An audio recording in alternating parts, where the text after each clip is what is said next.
Hello everyone. ఇవాళ నేను paneer curry ఎలా ప్రిపేర్ చేసుకోవాలో చూపిస్తాను. పన్నీర్ని కొంచెం ఫ్రై చేసుకోవాలండి ఈ ప్యాన్లో. ఆల్రెడీ ఈ ప్యాన్లో ఫ్రై చేసి పక్కన పెట్టుకున్నాను. ఒక ఆనియన్, కొద్దిగా టమోటా, కొన్ని క్యాషూ నట్స్, అలాగే కొంచెం ఆల్మండ్స్, కొత్తిమీర, అల్లం వెల్లుల్లి పేస్ట్, చెక్క, లవంగాలు ఇవన్నీ వేసి ఒక 5 to 6 minutes వేయించుకోండి. ఇలా వేయించుకున్నారనుకోండి అవి పచ్చివాసన పోతుంది. అలాగే మిక్సీ పట్టేసుకోవాలన్నమాట. ఉప్పు, కారం, ధనియాల పొడి, పసుపు వేసి, కావాలంటే గరం మసాలా కూడా యాడ్ చేసుకోండి, చాలా బాగుంటుంది. నేను ఈ ఇంగ్రీడియంట్స్ అన్నీ వేసి మిక్సీకి పట్టి పేస్ట్ చేసుకున్నాను అనమాట. సింపుల్ అండ్ ఈజీ ప్రాసెస్ ఇది. పన్నీర్ అనేది చాలా హెల్త్కి మంచిదండి. అదేదో పెద్ద ఇదైనట్టు చాలామంది తినరు. పాలతో చేస్తారు, చాలా బాగుంటుంది.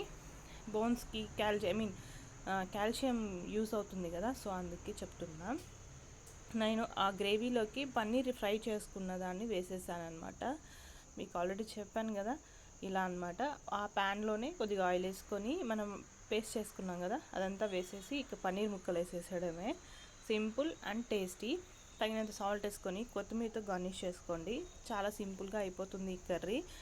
అండ్ ఎంతమంది వచ్చినా ఫటాఫట్ చేసేయచ్చు అనమాట. కొంతమంది నాన్ వెజ్ తినే వాళ్ళు ఉంటారు కదా, సో అందుకే ఈ వీడియో షేర్ చేస్తున్నాను. సింపుల్, ఈజీగా. నేనైతే ఇలానే చేస్తాను. ఎప్పుడు చేసినా చాలా పర్ఫెక్ట్గా ఉంటుంది, టేస్టీగా కూడా ఉంటుంది. Almost weekly once or twice చేస్తుంటాను. ఫైనల్గా గీ అనేది యాడ్ చేసుకోండి. ఇదే మోస్ట్ ఇంపార్టెంట్. చాలామంది గీ యూజ్ చేయరు. ఇది పక్కా హోటల్ లాగా టేస్ట్ రావాలి, ఆ ఫ్లేవర్ కావాలి అనుకున్నప్పుడు గీ యూజ్ చేయండి. కొత్తిమీర ఉంటే పైన జస్ట్ అలా చల్లుకున్నారంటే ఇంకా హోటల్ స్టైల్ అనమాట పక్కా. నేనైతే కొంచెం బ్రౌన్గా వేయించుకున్నాను. పన్నీర్ కొంచెం గట్టిగా క్రంచీగా ఉంటుందని. మీకు ఇష్టం లేదంటే డైరెక్ట్గా కూడా వేసేసుకోవచ్చు. మా వాళ్ళకి ఇలా ఉంటేనే ఇష్టం, అందుకే ఇలా చేస్తున్నాను. Thank you for watching and please subscribe my channel and support my channel. Bye bye guys.